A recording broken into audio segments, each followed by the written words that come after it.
Hey friend, welcome back to another video. In this one I'm going to be showing you my Fujifilm film simulation that I do about 90% of my video work with. I'm one of the few Fuji users who isn't using F-Log, HLG, or Eterna consistently or for a majority of my work. So yeah, I'm gonna dive into that. But first, I just have to show you, I'm recording my screen today using my Ninja 5. I'm gonna give it a try. But right now, this is what I'm vlogging with. And man, is it heavy. And also, it is so distracting. For everyone who loves having a flip out screen, I am having a hard time not looking up at the screen. So that's totally random. But also, another random thing, I am playing around with using white balance lock right now, as in like using auto white balance, but just locking it using a button. And that may be deserving its own video in the future because I am loving it so much. But right now, I'm gonna get into the settings of Classic Chrome and why I use Classic Chrome versus any of the others, and also how I tweak it to really make it my own. Let's dive right into the camera settings. Go ahead there now. Okay, here we are in the Fuji menu. These settings are going to be applicable with the X-T3, the X-T30, the X-H1, and the X-T4 when it comes out, as well as probably other Fujifilm cameras. So we're going to go down to the film simulation, and right now I'm just going to cut to a few examples of different film simulations. The reason that I choose to use Classic Chrome is because I like the balance that it gives me between Eterna and the other picture profiles. It doesn't give me too much saturation and it doesn't give me too much contrast. The roll off and the highlights is still really smooth, and I just love the muted look of the image.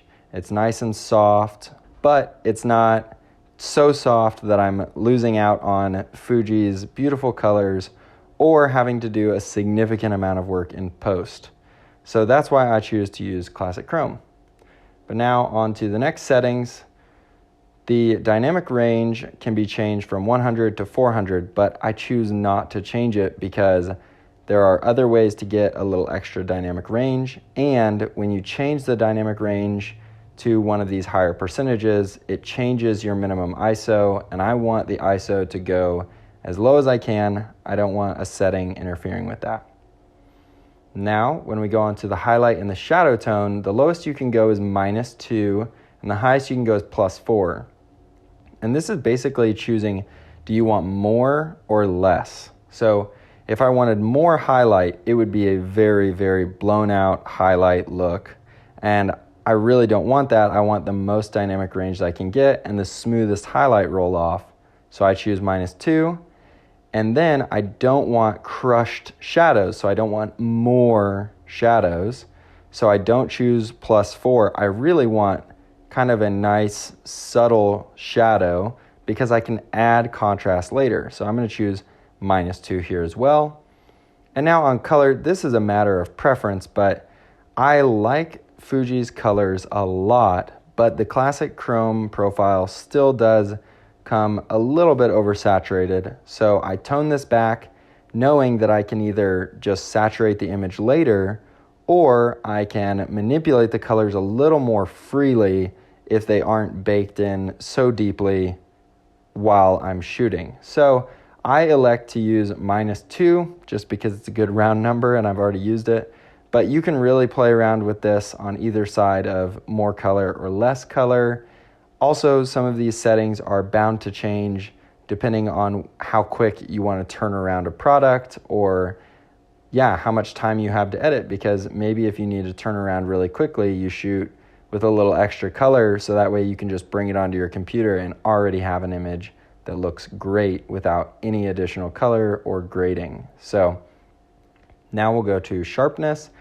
I turned this down to -2 and I've had good luck there, but I may eventually even think about turning this down a little bit lower because Fuji has a bit of an over detailed image. I don't know how else to describe it.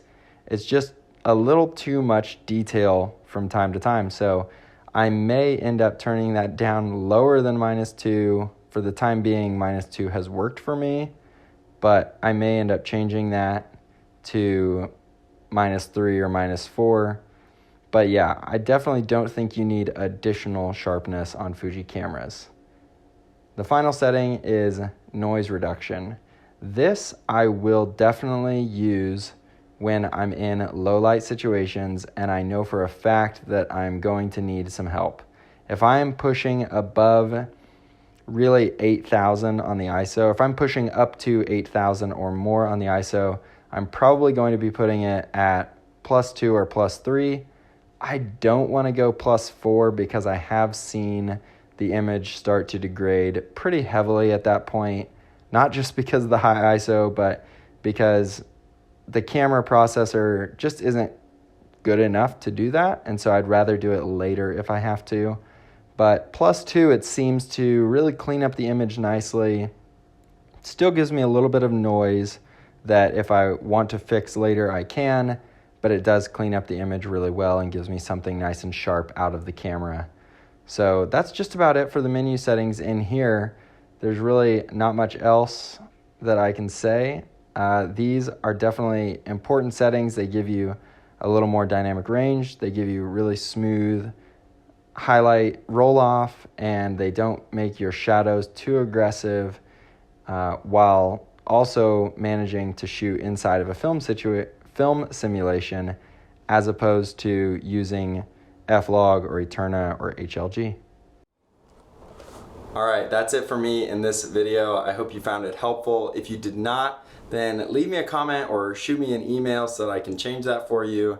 If you did find it helpful, please support this channel by liking, commenting, subscribing, and going to my website and buying my online course or buying my LUTs. Yeah, all of it is really helpful to me. So thank you so much for watching. Thank you for subscribing, and I will see you in the next video.